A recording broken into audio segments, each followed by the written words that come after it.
నమస్తే, welcome to universal talkies. నేను మీ anchor Soumya.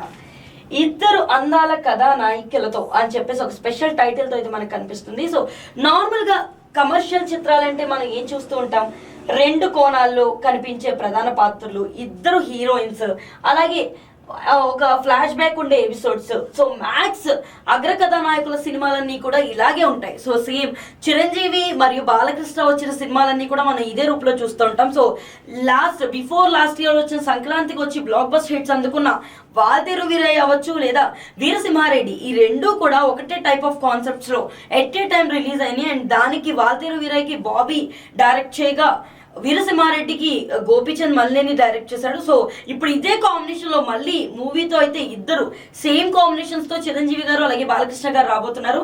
Already Balakrishna మరియు గోపీచంద్ మల్లేని ఇద్దరు కాంబినేషన్ లో సినిమా అన్నది ఆల్రెడీ 2 స్కెడ్యూల్స్ ని కంప్లీట్ చేసుకొని 3వ స్కెడ్యూల్లోకి అడుగుపెట్టింది. అండ్ ఇందులో ఇద్దరు హీరోయిన్స్ ఉండాల్సి ఉండగా అందులో ఒకటి కాజల్ అగర్వాల్ గా ఇప్పటికే ప్రకటన అయితే వచ్చింది. బట్ సెకండ్ యాక్ట్రెస్ గా ఎవరు చేయబోతున్నారు అన్న విషయం అయితే క్లారిటీ లేదు. ఓ పక్కన చిరంజీవి గారి సినిమా చూసుకుంటే వాల్తేరు వీరయ్య తర్వాత బాబీ గారి కాంబినేషన్ లో ఇప్పుడు మళ్ళీ ఇంకో సినిమాలో అయితే చిరంజీవి నటించబోతున్నారు. ఇందులో కూడా సేమ్ అలాగే 2 కోణాల్లో చిరంజీవి గారు కనిపించబోతున్నారని, ఆల్రెడీ ఇందులో కూడా ఇద్దరు హీరోయిన్స్ ఉన్న నేపథ్యంలో మరి ఎవరా ఇద్దరు అన్నదైతే ఇంకా క్లారిటీ రాలేదు.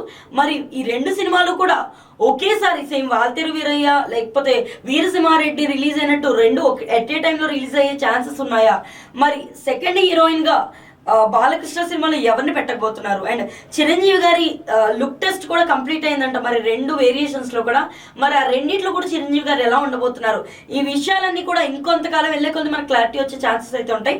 మరి బాబీ కాంబినేషన్ లో రాబోతున్న చిరంజీవి మూవీపై, అలాగే మళ్ళీ గోపీచంద్ మల్లేని కాంబినేషన్ లో రాబోతున్న బాలకృష్ణ మూవీపై మీరేమనుకుంటున్నారు? ఈ సినిమాలపై ఎక్స్పెక్టేషన్స్ అనేవి ఎలా ఉన్నాయన్నది కింద కామెంట్ సెక్షన్ లో తెలియజేయండి. అండ్ మరిన్ని అప్డేట్స్ కోసం యూనివర్సల్ టాకీస్ ని ఫాలో అవ్వండి.